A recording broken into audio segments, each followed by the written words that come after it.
우리들 사람은 높아지고 싶어 합니다. 대접받고 싶어 합니다. 그것이 사람의 본성이지요.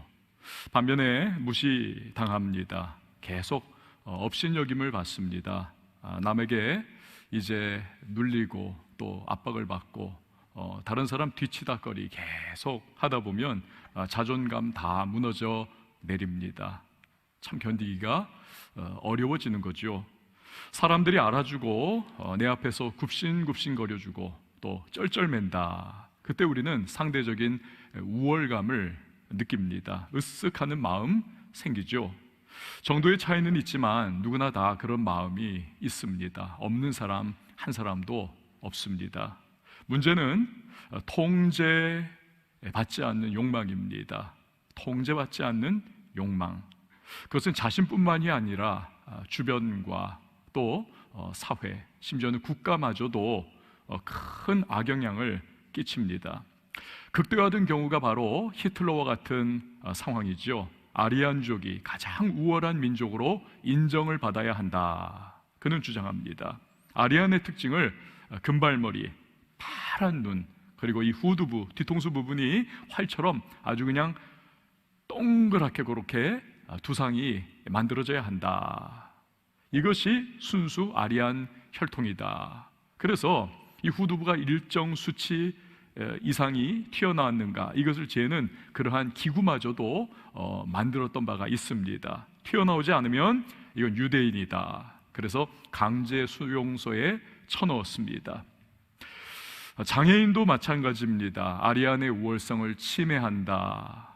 그래서 제거 대상으로 그렇게 여겼습니다. 결국 삐뚤어진 우월 의식으로 2차 세계대전을 일으켜서 인류사에 참 큰 악영향과 고통을 주었지 않습니까? 우리를 포함한 누구에게나 높아지고 또 대접받고 싶은 야망과 욕망이 이 안에 도사리고 있습니다. 이거 어차피 존재하는 겁니다. 우리의 본성입니다. 이것을 부인하는 것 현실적이지 않습니다. 그렇다면 우리가 과연 이 야망의 부분들, 높아지고 싶고 남에게 대접받고 싶은 이 마음들, 이걸 과연 어떻게 해야만 할까요? 오늘 본문은 예수께서 변화산 사건 이후에 다시 주님이 주로 복음 전하셨던 공생애의 현장입니다. 갈릴리 지역, 그 중에서도 가버나움 동네로 다시 돌아오셨을 때 일어난 일입니다. 자, 33절과 34절 말씀을 우리 함께 보도록 하겠습니다. 시작. 가버나움에 이르러 집에 계실새 제자들에게 물으시되 너희가 길에서 서로 토론한 것이 무엇이냐 하시되 그들이 잠잠하니 이는 길에서 서로 누가 크냐 하고 쟁론하였음이라. 아멘. 아마도 베드로의 집일 것이다. 제자들이 다 모였습니다. 그 안에. 그때 예수님께서 물으시는 거죠. 너희들 여기 오는 길에 뭘 그렇게 그냥 티격태격 하고 있던데 무슨 얘기 나눈 거냐? 몰라서 물으신 것이 아닙니다. 이 문제를 끄집어내 가지고 주님이 이것을 해답을 주려고 물으신 거죠. 그도 그럴 것이 제자들이 옥신각신한 것은 다름 아닌 서열 문제였습니다. 서열 문제. 누가 크냐?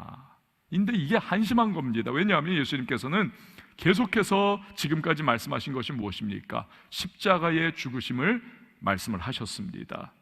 또한 예수님은 이 땅의 나라가 아니라 하나님의 나라를 말씀을 하셨습니다. 하지만 그들은 아직도 예수님이 하신 말씀의 의미를 제대로 이해를 하지 못하고 있었던 겁니다. 그래서 이 세상 나라들이 이제 세워지면 개국공신들이 한 자리 차지하고 한 위치 점하고 권력과 부와 명예를 휘두르는 것과 같이 예수님의 나라가 이제 시작이 되면 우리가 누가 제일 높을 그러한 자리에 앉게 되냐, 이것을 가지고 옥신각신 했던 거죠. 여러분 잠깐 상상력을 한번 발휘를 해보십시오. 누가 이 문제를 딱 끄집어냈을까요? 아무래도 기득권이 나에게 있다라고 하는 사람이겠죠. 누구일까요?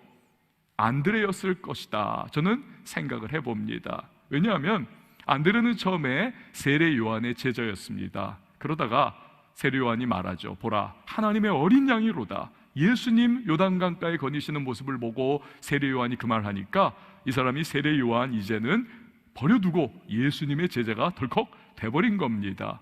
가장 먼저 예수님의 제자가 된 안드레가 예수님 나라가 이제 이 땅에 임하면 내가 이거야 라고 그런 말을 했을 겁니다. 베드로가 버럭하면서 그 성격대로 튀어나왔겠죠. 무슨 소리, 내가 예수님의 소위 수제자가 아니냐라고 그렇게 이제 반박을 했을 겁니다. 그 소리를 들으면서 또한 요한과 야고보가 베드로 편을 들었을 거예요. 맞아. 아니 얼마 전까지만 해도 우리가 변화선의 예수님이 베드로와 요한과 야고보 우리 세 사람만 데리고 간 우리는 이너서클이 아니냐. 그러니 이 예수님의 나라가 이 땅에 실현이 되면 우리 세 사람이 제일 높은 자리에 앉을 거야. 그걸 듣고 또 시기 질투가 다른 제자들이 부글부글 하니까 한마디 다 입 달렸다고 왜 안 했겠습니까? 옥신각신하면서 그렇게 쟁론하는 것을 이 예수님이 딱 지금 이야기를 끄집어내신 겁니다. 예수님이 물으셨을 때 그들은 유구무원 다 한마디도 말을 못해요. 자기들도 아는 겁니다. 아이고 우리 이거 괜한 말했고 부끄러운 그러한 말들을 했구나. 근데 예수님께서 그런 그들에게 아주 충격적이고 마치 망치로 머리를 탁 치는 것과 같은 그런 말씀을 하십니다. 35절 말씀 우리 같이 한번 읽어봅니다. 시작. 예수께서 앉으사 12 제자를 불러서 이르시되 누구든지 첫째가 되고자 하면 무사람의 끝이 되며 무사람을 섬기는 자가 되어야 하리라 하시고. 아멘. 이번에 여러분 서울과 부산의 시장 우리 선거를 하지 않았습니까? 그런데 이 선거가 다 끝나고 나서 이제 개표하는 상황이 됐잖아요. 근데 어떤 당의 의원이 그 개표 상황실에 자기의 자리를 만들어 놓지 않았다고 해가지고 당직자를 욕하고, 자기는 또 안 그랬다고 하지만 뭐 사람들은 또 폭행까지 했다, 그렇게 해가지고 지금 문제가 막 되지 않습니까? 여러분, 이 세상 돌아가는 것을 단적으로 보여주는 예가 아닐까 싶습니다. 힘 있는 사람, 권세 있는 사람, 가진 것 많은 사람들은 늘 뭡니까? 자기 자리가 딱 준비가 되어 있어야 한다는 겁니다. 할 수 있으면 그것도 상석에 위치를 해야 한다는 거죠. 그런데 예수님은 정반대의 말씀을 하고 계시는 겁니다. 첫째가 되려면 모든 사람의 끝이 되어야 한다. 그러니까 제자들은 이 말씀 들으면서 어리둥절한 겁니다. 아니 대체 무슨 소리 하시는 건가? 그도 그럴 것이 끝자리, 말석은 누가 앉습니까? 초대받은 사람 중에 가장 힘없고 가장 가진 것 없고 가장 빽이 없는 사람, 별 볼 일 없는 사람이 앉는 자리이기 때문에 그렇죠. 그런데 그 다음에 붙여서 하시는 말씀이 이게 더 충격적인 겁니다. 첫째가 되려면 예수님 말씀하시기를 모든 사람에 대하여 섬기는 자가 되어야 한다. 이 왜 충격적이냐? 예수님 말씀하신 섬기는 자라고 하는 이 헬라어는 디아코노스라고 하는 단어입니다. 디아코노스, 상전을 섬기는 종이라고 하는 의미를 가지고 있습니다. 이 말씀을 듣는 순간 이 제자들의 머릿속에는 아주 한심한 이미지 하나가 그림처럼 떠오르는 겁니다. 어떤 이미지냐? 주인이 많은 사람들을 잔치에 초대를 한 겁니다. 너도 나도 와가지고는 그 풍악이 들려오고 왁자한 잔치에 음식을 먹으면서 즐기는 겁니다. 그런데 온 사람들, 그 안에 있는 사람들이 다 그 잔치를 즐기고 누리고 있는 그 와중에 단 한 부류의 사람들만 그 잔치를 오히려 힘들어하고 그 잔치에서 오히려 자기들의 초라한 위치를 확인할 수밖에 없습니다. 바로 종들입니다. 섬기는 종들. 오는 초대 손님들의 먼지 묻은 발을 다 물로 씻어주어야만 합니다. 그들의 입던 그 옷을 턱턱 그 먼지를 그냥 털면서 다 준비를 해야만 합니다. 야, 포도주 가져와.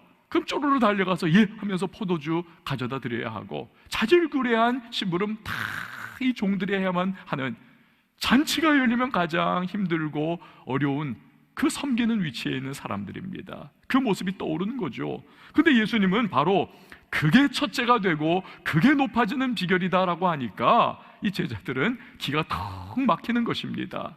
여러분, 여기서 우리는 예수님께서 하신 말씀에 이 포인트를 잘 붙잡아야만 합니다. 그것은 예수님은 우리 안에 있는 야망을 곧 당장 폐기해버려.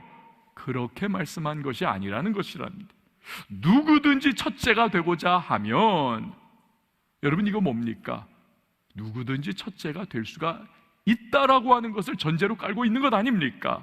그러니까 예수님은 야망 자체를 부인하든지 정죄하는 것이 아닙니다. 대신에 우리 안에 있는 야망의 방향의 전환을 할 것을 우리 주님께서는 말씀하고 계시는 것입니다. 예를 들어 이런 거예요. 사람들을 지배하고자 하는 야망이 누구에게나 있습니다. 부모는 자녀를 지배하려고 하고, 또한 남편이나 아내는 그 배우자를 지배하려고 하는 그러한 욕구가 이 안에 있어요. 우리 누구에게나. 이것이 강렬하고 굉장히 대부분의 사람보다 이것이 더 그냥 그 사람을 사로잡는 사람들이 대부분 정치인들이잖아요. 나라를 이끌어가고, 또 다른 나라보다 더 그냥 우리나라 이러면서 막 하여튼 그렇게 붙잡고 나가려고 하는 욕망이 있는데, 이 야망이 지나치다 보면 히틀러처럼 될 수 있고 독재가 될 수 있는 겁니다. 그런데 이 야망을 이제 방향을 전환을 거예요. 그래서 위치를 점하고 영향을 끼칠 수 있는 위치에 섰을 때에 사람들을 선도하고 미래를 향해 이끌어 나가고 사람들에게 꿈과 희망을 주는, 이 사람들의 힘들고 고단한 인생을 참 좋은 길로 이끌어가는 그러한 선한 영향력을 끼치는 그러한 자리, 이것을 생각한다면 이 야망에 대한 방향의 전환이 제대로 이루어져 가고 있는 것이겠죠. 자, 사람들에게 자기의 유익을 그냥 구하면서 사람들을 오히려 자기 유익을 추구하는 대상으로 그렇게 그냥 고열을 빠는 그러한 이기적인 사람이 있을 수 있습니다. 그러나 그 야망의 방향을 전환을 하는 겁니다. 그래서 다른 사람의 유익을 구하는 야망을 갖는 거죠.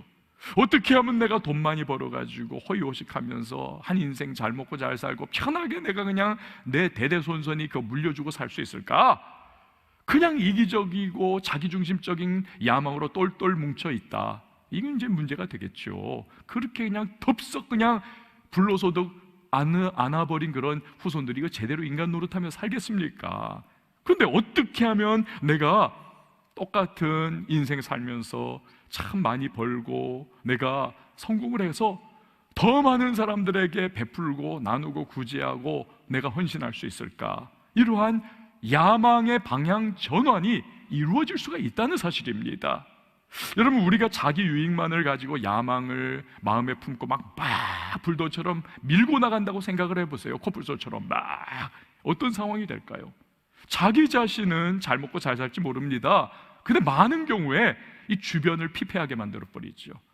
이 주변 사람들을 절망에 떨어뜨리고 주변 사람들을 이용해 먹고, 어떻습니까? 다 괴로워지는 거죠. 자기는 좋은가요? 아니요. 사회가 갈등을 그냥 겪으니까 자기에게도 결국 불똥이 튀어서 너 죽고 나 죽고가 다 함께 되는 겁니다. 법원에서 내리는 판결 가운데 사회봉사 명령이라는 것이 있습니다. 이 사람은 유죄로 판정된 사람이에요. 그런데 교도소에 구금을 하는 대신에 이 사람에게 장애인들이나 어떠한 사회의 그러한 근로 이러한 일들을 하여튼 돈을 안 받고 하게 하는 것입니다. 그러면서 이 사회에 당신이 이바지를 하시라, 그 당신의 잘못을 뉘우치는 시간을 가지라. 이게 1972년도에 영국에서 이 사회봉사 명령을, 이 제도를 실시한 이후에 아주 좋은 효과를 거뒀고 이게 이제 퍼져나갔어요. 우리나라에서도 지금 이제 이것이 시행되고 있습니다. 예를 들어서 전에 모 그룹의 부회장 되시는 분이 1천억 원의 사기 대출을 받아서 이분이 재판을 받은 적이 있습니다. 항소심이 또 열렸어요. 이 재판에서 판사가 3년 징역형의 집행유예 5년을 그렇게 선고를 했습니다. 근데 거기에 추가해가지고 400시간의 사회봉사 명령을 내렸습니다. 그러면서 재판장이 말하기를, 당신은 지금까지 사회적으로 높은 위치에서 살아왔기에 이제는 낮은 곳에 처한 사람들의 삶을 당신이 섬기면서 배울 필요가 있습니다. 저는 이거 보면서 참 지혜로운 판결을 내렸다. 이분은 야망을 위해 달려간 사람입니다. 어느 그룹의 부회장의 자리까지, 오너가 아닌데도 그렇게 나갔으니까 이 사람 얼마나 정말로 자기의 그 야망과 꿈을 위해서 막 모든 걸 희생하면서 달려가지 않았겠습니까? 목표를 향해서 다른 박질 친 거죠. 어느 정도 성취를 이뤘습니다. 그런데 사기 대출을 한 거예요. 삶이 망가지는 겁니다. 자기뿐만이 아니라 주변도 악영향을 끼치는 겁니다. 어차피 파이는 한정이 되어 있는데 그 돈이 정말 필요한 사람들에게 합법적으로 이렇게 나눠줘야 되는데 이 사기 대출로 그냥 쫙 혼자 끌어가니 다른 사람들이 혜택 못 받고, 여러분, 힘과 권세가 있는 사람이 악영향을 끼치면 그런 거 없는 사람들이 그 개개인이 잘못하는 것보다 얼마나 사회에 더 큰 피해를 끼칩니까? 그렇기 때문에 다시금 낮은 곳을 체험하게 하면서 야망을 재점검하도록 한 거죠. 판사가 그걸 기대한 것입니다. 여러분, 오늘 본문에서 예수님은 우리에게 야망의 방향 전환을 하라고 하십니다. 내가 최고야 라고 하는 대신에 말석으로 가가지고 남을 높여주고 섬기면서 그렇게 인생의 길을 다시 한번 점검을 해보라는 겁니다. 그럴 때 진정한 첫째가 될 수 있다는 거죠. 그럴 때에 사람들이 첫째처럼 높여준다는 것이 아니라 그것도 하나님께서 높게 인정해 주신다는 것입니다. 여러분, 예수님은 스스로 이 말씀을 실천으로 보여주지 않으셨습니까? 바로 십자가죠. 빌립보서 2장 6절과 8절 말씀을 보세요. 그는 근본 하나님의 본체시나 하나님과 동등됨을 취할 것으로 여기지 아니하시고 오히려 자기를 비워 종의 형체를 가지사 사람들과 같이 되셨고 사람의 모양으로 나타나사 자기를 낮추시고 죽기까지 복종하셨으니 곧 십자가에 죽으심이라. 아멘. 사람이 종의 자리로 내려가도 이게 웬일이야 하는데, 아니, 하나님 되시는 예수님께서 하늘의 보좌를 영광스러운 그곳을 버리시고 인간의 하찮은 모습으로 이 땅에 오셔서 33년의 삶을 이곳에서 지내시다가 결국에는 우리 위하여 십자가까지 져주시는, 하나님 앞에 복종하시고 복종하시고 복종하시는, 섬기는 모습.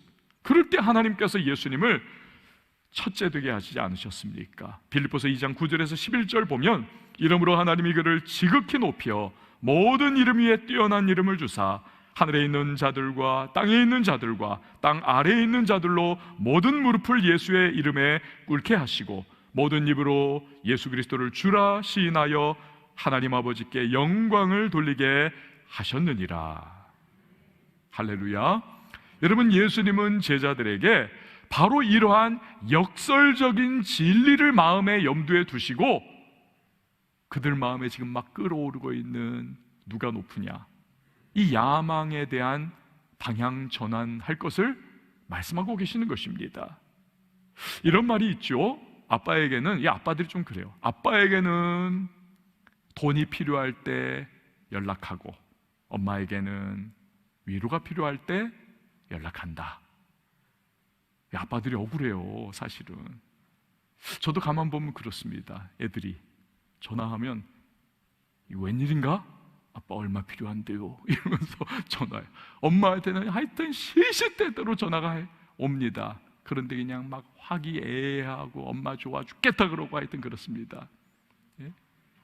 근데 어떻습니까? 키울 때 엄마가 이게 종도 아닌데 그냥 뭐든 그냥 다 시시콜콜한 거 다 해줘야 되고, 또 이것들이 엄마를 정말 귀하게 여깁니까? 잘하면서 엄마는 아무것도 모르면서 그래 이러면서 하여튼 얼마나 하여튼 안 좋은 소리도 하면서, 근데 엄마가 그걸 다 받아주면서 이걸 그냥 씻겨주고 먹여주고 이걸 그냥 품어주면서, 근데 얘네들이 그렇게 엄마 우습게 여기면서 나중에 장성하게 돼서는 어떻습니까? 엄마가 세상에서 최고라는 거죠. 아무리 나이가 많이 들어도 엄마의 그 따뜻한 품에 안기기를 원하고 엄마 세상 최고라는 겁니다. 그렇지 않습니까? 여러분들은 아마 그러지 않은 자식들을 키우는 것 같아요, 분위기가. 저희 집은 그래요. 엄마를 최고로 여깁니다. 여러분, 섬기는 자는 어리석어 보이고 손해보는 것 같아도 여러분 절대로 어리석지 않습니다. 섬기는 자야말로 진정한 영향력을 끼치는 사람입니다. 섬김을 통해서 영향을 끼치는 거예요. 그런데 우리가 이 야망의 방향 전환을 할 때 갖게 되는 이 최고의 유익이 있습니다. 자, 36절, 37절 말씀 우리 같이 읽습니다. 시작.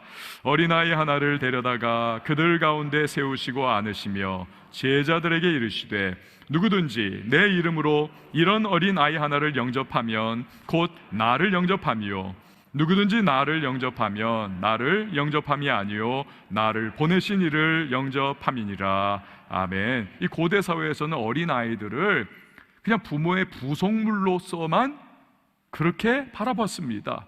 무슨 가치가 없는 존재예요. 뭐 노동력이 있습니까? 뭐 지혜가 있습니까? 아무것도 없는 맹탕입니다. 그러니 고대 로마 제국에서는 이 부모가 애를 낳는데 이게 좀 열등해 보여요. 마음에 안 들어요. 얘가 성별도 그렇고 하여튼 생김새도 그렇고 뭔가 하여튼 부모가 마음에 안 들면 그냥 그날로 이 아이를 하수구에다가 던져 폐기를 해버렸습니다. 고대 로마의 하수도 그 근처에는 이게 아이들 사체가 이렇게 수북히 쌓여 있었다니 이 얼마나 비극적입니까? 이게 사회에서 어린아이들이 가지고 있는 위치, 이건요 아예 그냥 없는 거와 마찬가지였습니다. 그게 당연시하게 여겨지던 시대. 근데 예수님께서 제자들 앞에 지금 어린아이 하나를 딱 이렇게 데려다 놓은 겁니다. 아마도 베드로의 집이니까 베드로의 아이 중에 하나가 아닐까. 근데 그 아이를 예수님이 그냥 따뜻하게 안아주십니다. 그리고는 말씀하세요. 예수님을 생각하는 마음으로 이 아이를 영접하면, 즉 이 아이를 위해 주면 그것이 곧 예수님을 위해 드리는 것이고 그것이 나아가 하나님을 위해 드리는 것이다. 이 말씀을 우리가 읽은 성경에서 예수님이 의미를 하신 겁니다. 여러분, 그렇습니다.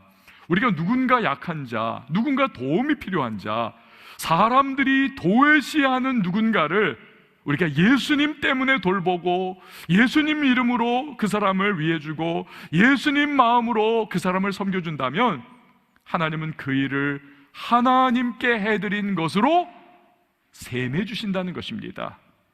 아멘? 그렇게 하신다는 거예요. 또 한 가지, 그 일로 인해서 우리는 신앙이 성장하고 성숙할 뿐만이 아니라 이 하나님과의 영적 친밀한 관계를 누리면서 세상이 줄 수 없는 마음의 평강과 기쁨과 섬기는 자만이 누릴 수 있는 즐거움과 행복을 누릴 수가 있게 해주시겠다는 것입니다. 예수님이 바로 그런 모습 또한 보여주지 않으셨습니까? 죄인인 우리, 심판의 영원한 대상이 될 수밖에 없는 우리를 위하여 예수님께서 십자가의 길을 가십니다. 근데 예수님께서 한결같이 그 십자가의 길을 가십니다. 여러분, 예수님께서 소가 콧줄에 뚫려가지고 어쩔 수 없어가지고 그냥 질질 개 끌려가듯이 끌려가는 모습으로 예수님이 십자가의 길을 가셨나요? 그렇지 않습니다.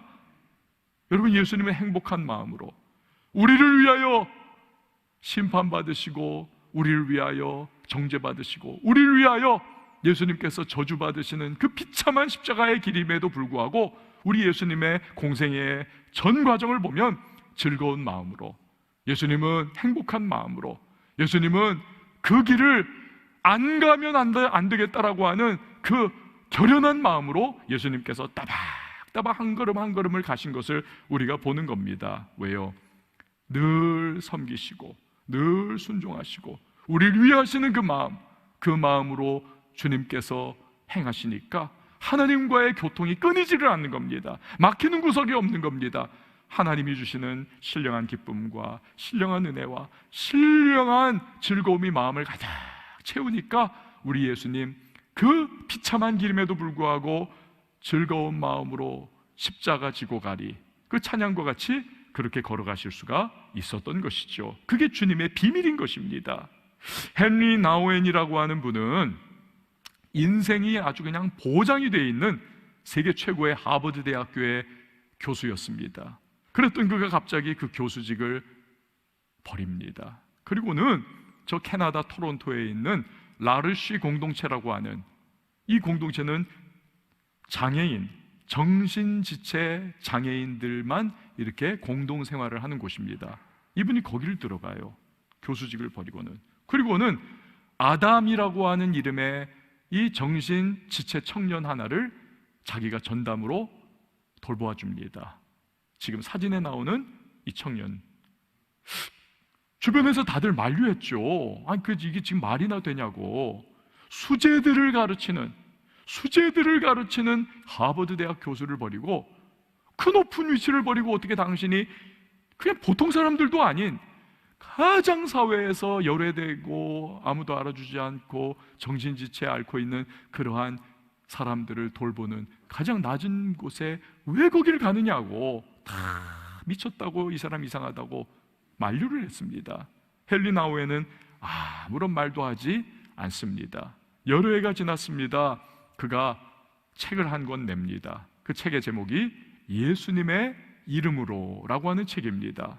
이 책에서 그는요, 과거에 자기가 하버드 교수직 버리고 이 라르시 공동체에 들어갈 때 했던 많은 질문들에 대한 해답을 그가 이 책에서 줍니다. 그가 이렇게 적습니다.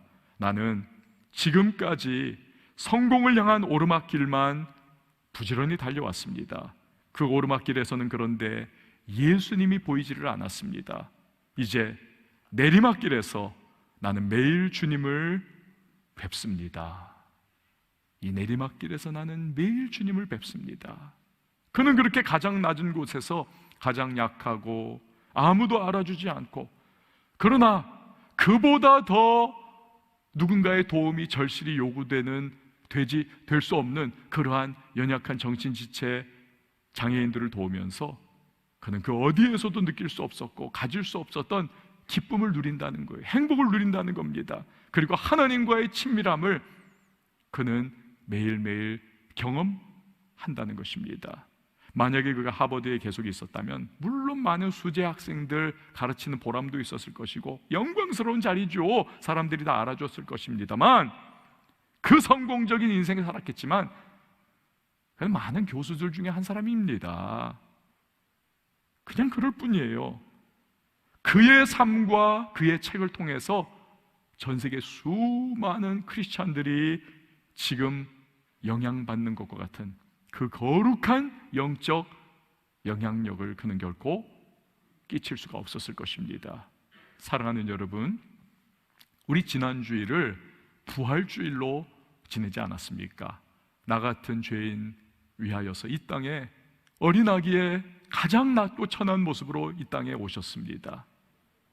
그 예수님께서 인간의 육신으로 33년의 생애를 사시면서, 그것도 목수의 가정에서 그 목수 노릇하시고 나머지 3년의 공생의 기간 동안 핍박받고 배척받고 갈릴리라고 하는 주무대, 가장 비난한 사람들이 살고 있는 곳, 이곳을 넘나드시면서 복음을 전하셨습니다. 그리고 십자가의 죽으심으로 결국 우리의 죄를 짊어져 섬김에, 여러분, 그 최후의 모습까지 보여주셨습니다. 그런 예수님께서 사흘 만에 부활하신 것을 우리가 기념하고 감사 돌리고 그분께 영광을 올려드리는 그런 예배를 드리지 않았습니까? 여러분, 그렇지만 그런 주님의 은혜를 우리가 찬양하고 세상으로 나아가서 지나간 한 주간 동안 우리 어떤 모습으로 또 살았습니까? 우리 안에 있는 우글우글한 야망, 남보다 높아지고 싶고, 남보다 정말 잘났다 칭찬받기를 원하고, 남보다 정말 조금이라도 더 내가 두각을 나타내지 않으면 못 견뎌야 하는 그런 모습으로, 누군가가 정말 잘됐다, 누군가가 나보다 낫다라고 하는 소리, 그러한 평가받으면 이 속에서 막 질투와 시기심이 내 마음을 정말 송곳처럼 후벼 파는 지긋지긋한 그런 마음을 가지고 우리 어쩌면 살았을지도 모르겠습니다. 여러분, 그게 우리의 모습이 아닙니까? 우리 안에는 어찌할 수 없는 야망이 있고 욕망이 덩어리로 뭉쳐져 있는 존재 아닙니까? 그런데 오늘 주님은 우리에게 야망의 대전환, 방향전환을 우리에게 말씀을 하십니다. 힘과 능력과 물질과 시간과 우리의 인생, 우리 자신의 이기심과 욕망을 위해 살아가는 것이 아니라 주님이 우리에게 붙여주시는 사람들, 우리 주변에 도움이 필요한 사람들에게 섬기고 베풀고 나누고, 그리고 주의 나라가 이 땅에 임하는 것을 위하여 우리 활용하라고, 그렇게 주님 도전을 주고 계십니다. 여러분, 그것이 예수님의 제자의 모습이고 그것이 바로 하나님께서 기뻐하시는 성도의 모습이라 오늘 말씀하시는 것입니다. 그리고 무엇보다도 그것이야말로 우리가 하나님을 섬기는 길이요, 그 과정 속에 하나님과의 막힘이 없는 신령한 교제가 열리고, 그래서 주께서 주시는 세상이 결코 줄 수 없는 기쁨과 예수 안에서만 누릴 수 있는 행복을 우리가 맛보면서 살아가는 비결이다. 오늘 주님께서 우리에게 알려주고 계시는 것입니다. 사랑하는 여러분, 바라는 것은 저와 여러분이 이런 주님의 말씀 앞에서 우리 부족하고 연약하지만 한 걸음, 그 작은 한 걸음이라도 우리가 방향 전환의 발걸음을 내디디면서 주의 성령의 도우심을 따라 우리 인생길 주께서 원하시고 기뻐하시는 모습으로, 예수의 제자의 모습으로 점점 변화할 수 있는 우리가 될 수 있기를 주님의 이름으로 축원을 드립니다. 우리 시간에 함께 찬양하시고 기도하실 텐데요, 십자가 그 사랑 멀리 떠나서 무너진 나의 삶 속에 잊혀진 주네, 이러한 나 양처럼 제 멀리 제 고집대로 자기 이기심과 욕망을 따라 그렇게 달려갔던 우리들, 주님께서 십자가의 은혜를 베풀어 주셨는데 그 섬김, 그 모습을 따라 우리도 살아가겠다고 우리 좀 결심했으면 좋겠어요. 이게 잘 안 됩니다. 정말 저도 그렇지만 우리가 결단하면서 주의 도우심을 구할 때 점점 우리 그리스도의 장성한 분량을 향해 우리도 변화의 모습으로 나갈 겁니다. 그걸 믿으면서 우리 함께 찬양하시고 기도하는 시간 갖도록 하겠습니다.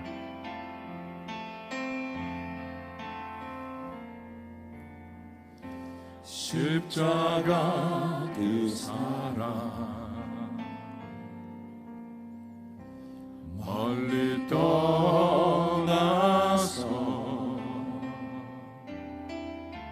무너진 나의 삶 속에 잊혀진 주 은혜, 돌 같은 내 마음, 돌 같은 내 마음 어루만지사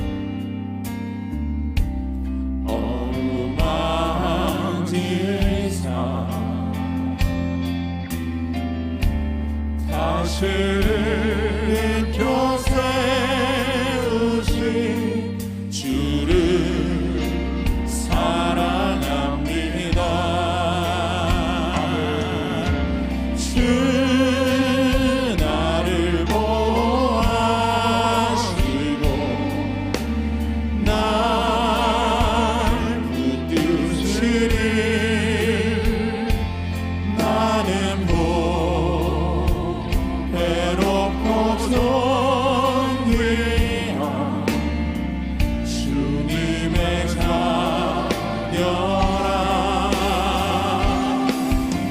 주 나를 보호하시고 날 붙드시리. 나는 외롭고 존귀한 주의 자녀라. 아멘. 함께 목소리 높여서 함께 고백하시겠습니다. 지나간 일들을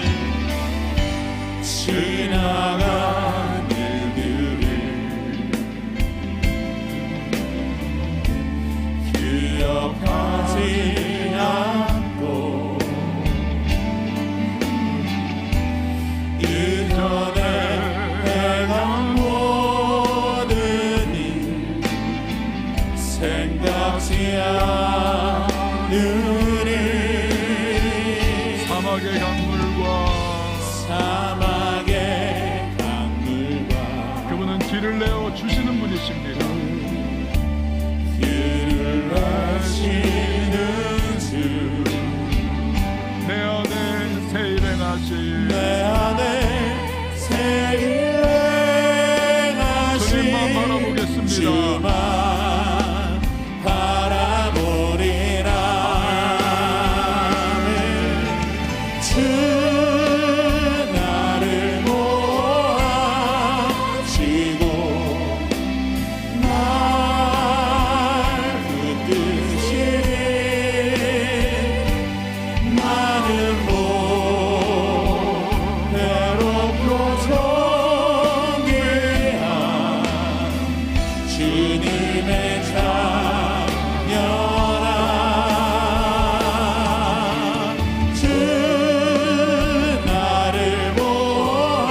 주의 자녀라 주 나를 보호하시고 날 붙드시리 나는 또 괴롭고 성길한 주님의 자녀라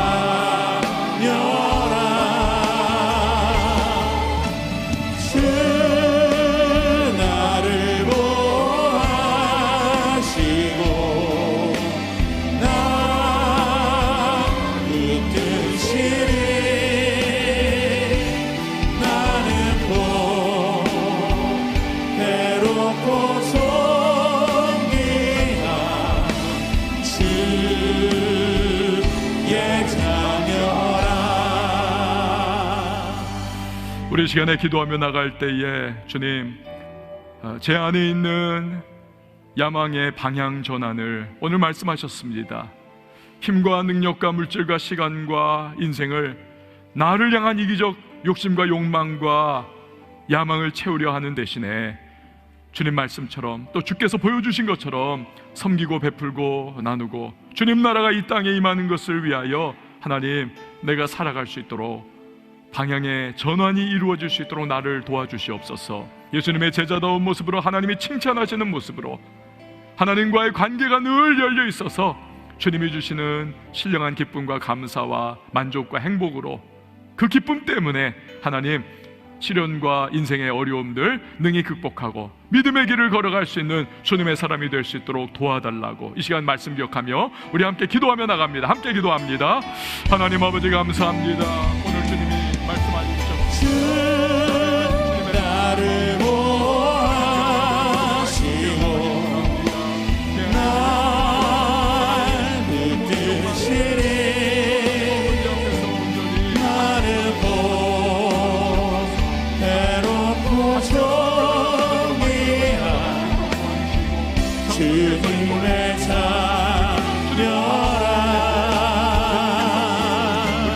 주 나를 보호하시고 날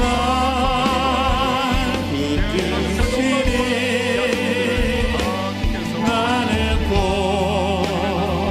괴롭고 정리한 주의 자녀라. 예수 그리스도께서 그리하셨듯 또한 오늘 말씀하시는 것과 같이 야망의 방향 전환을 이루어갈 수 있도록 성령님 도와주시고 믿음과 순종으로 그 작은 한 걸음을 우리가 내디디고자 할 때에 때를 따라 도우시는 은혜를 경험하며 우리 주님이 기뻐하시는 발걸음을 떼어나가는 예수의 제자들이 되게 하여 주시옵소서. 예수님의 이름으로 기도합니다. 아멘.